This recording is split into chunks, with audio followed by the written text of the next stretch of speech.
Hello friends, நான் உங்கள் ஷைலஜா பேசுகிறேன். இன்றைக்கி நம்ம மாடி தோட்டத்தில் இருக்கிற ஒரு ஜாதி மல்லி செடியை பற்றி தான் உங்களுக்கு சொல்ல போகிறேன்.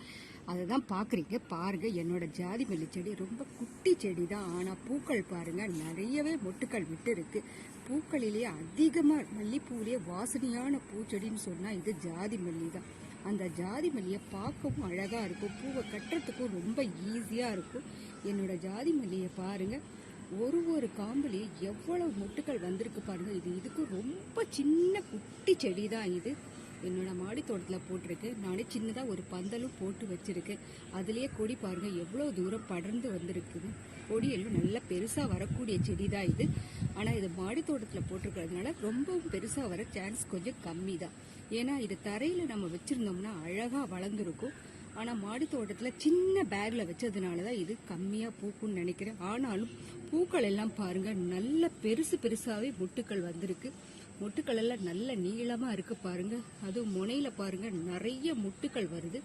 இந்த பூச்செடி ரொம்பவும் வாசனையாக இருக்கும். அது இரவு நேரத்தில் இந்த ஜாதி மல்லி செடி இருக்கிற இடத்துக்கு வந்தோம்னா அவ்வளவு வாசனையாக இருக்கும்.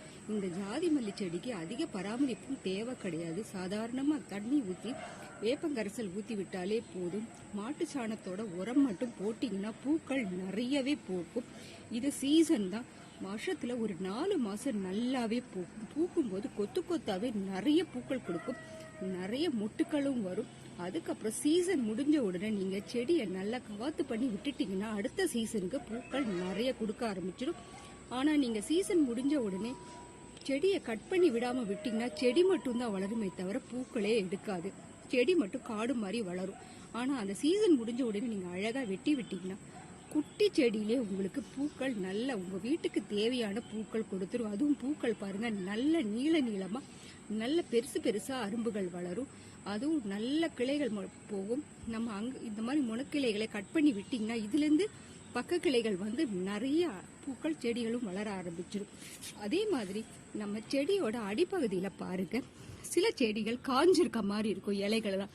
அது வந்து செடியோட முத்திடுச்சுன்னு அர்த்தம். அப்போ என்ன பண்ணணும், அந்த இலைகள் எல்லாம் நம்ம இப்படி பிரித்து விட்டுடணும். பிரித்து விட ஆரம்பிச்சிங்கன்னா தான் புது செடிகள் உங்களுக்கு வளர ஆரம்பிக்கும், புது இலைகளும் வளரும். அந்த மாதிரி காஞ்ச எல்லா இலைகளையும் நம்ம கட் பண்ணி விட்டுடும். இந்த ஜாதி மல்லியில் நீங்கள் செய்ய வேண்டியதே பெருசாக இது ஒரு பெரிய வேலை, இது ஒன்று மட்டும்தான்.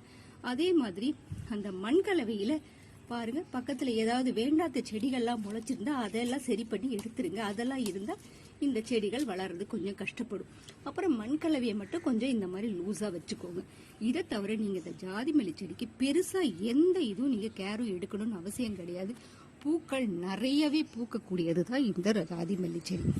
அதுவும் நம்ம வீடுகளில் வளர்த்தும் போது சின்ன செடியிலேயே நமக்கு தேவையான பூக்கள் கிடைக்கும். பாருங்க, மொட்டுக்கள் எல்லாம் நிறைய இருக்கு.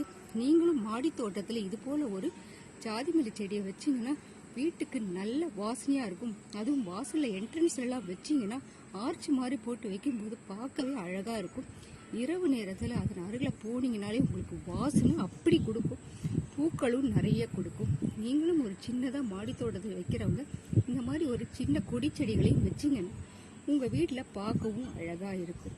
என்னோட சேனலை பாருங்கள், லைக் பண்ணுங்கள், ஷேர் பண்ணுங்கள், சப்ஸ்கிரைப் பண்ணுங்கள். ஃபேஸ்புக்லேயும் இன்ஸ்டாகிராம்லேயும் ஃபாலோ பண்ணுங்கள். என்றும் உங்களிடமிருந்து விடை பெறுவது உங்கள் ஷைலஜா.